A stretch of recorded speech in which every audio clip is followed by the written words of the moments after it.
poisoning yourself. Ho'oponopono.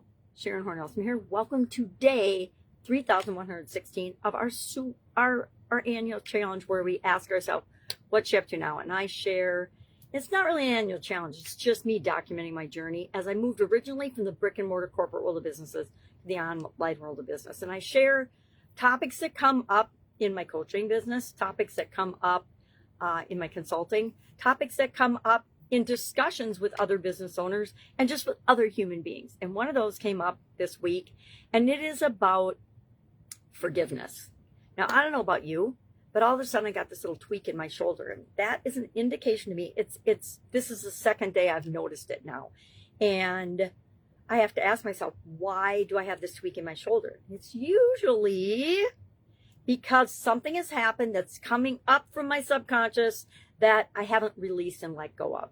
And the thing about holding grudges, and I don't think I'm a real grudge holder, but there are people that have truly harmed me, and probably you and everybody else on the planet, either intentionally or unintentionally in our lifetime, and we need to forgive and forget them. I remember when I first heard of Ho'oponopono, it wasn't that long ago, it was probably a decade ago, and I don't think most people know about it. It's a Hawaiian prayer that has 4 phrases that you say and you forgive.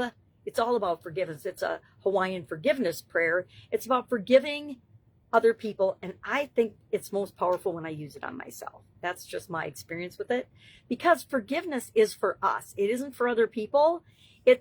Because here's a really funny rub about holding grudges and hate and any other negative emotion that's associated with that.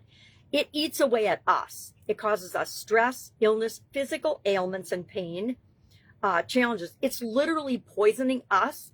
And chances are the other person or the other entity that harmed us in some way, shape, or form, or we believed harmed us in some way, shape, or form, or traumatized us, or caused us some kind of negative impact, they don't even know about it. Or they're just a narcissist and they don't care. I don't know. I'm not going to assume. But I think probably the vast majority of the time, people do things and say things and act in a way that has everything to do with them and often harms other people without even realizing it. And so what's most important is that we're not concerned about them. We're concerned about ourselves and living our lives and being the best possible version of ourselves. And that involves forgiving ourselves. And by forgiving other people and letting that go and severing that tie, and that, I feel like that there's quantum entanglements with all of us, and that every person that we meet leaves an imprint on us. And we decide if we're going to keep that or not.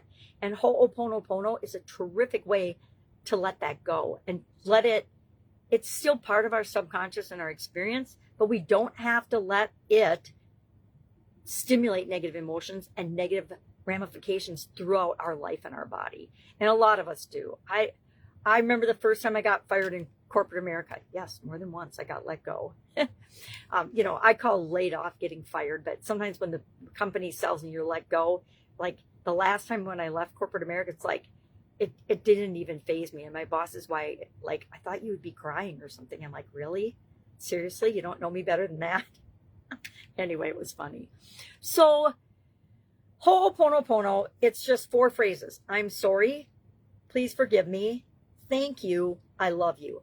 And I challenged both of our Supersize You and Supersize Your Business challenge communities today to go online, find a Ho'oponopono graphic that speaks to them, print it out, hang it in your office, put it on your refrigerator, put it somewhere where you're going to see it.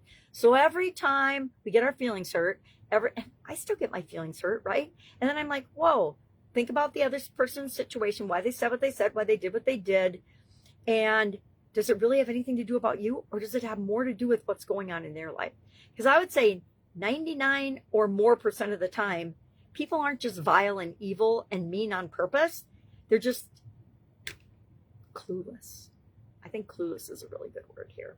Anyway, so that is the thing I want to share with you today is do Ho'oponopono for yourself and give yourself the gift of forgiveness, because it doesn't matter what the other person does. They have to answer for their behavior someday, just like the rest of us do.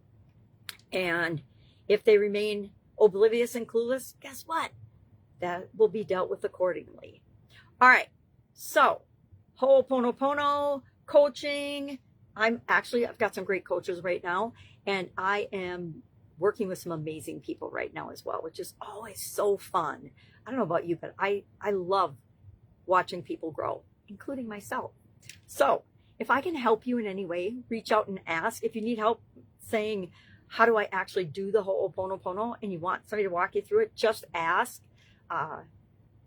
I'm busy, but I make time when people ask, because you know what? It's one of the biggest things I had to learn to do, and I still struggle with it a little bit. I mean, we don't do something once and then it's 100% usually. I mean, sometimes we do. If we choose and decide and make a conscious effort, that's absolutely positively possible. The thing is, we're human, and most of us will slip back, and that's why we have to have tools in our toolbox like the Ho'oponopono, so that when we do, we can actually repair it and move on and create the life that we want.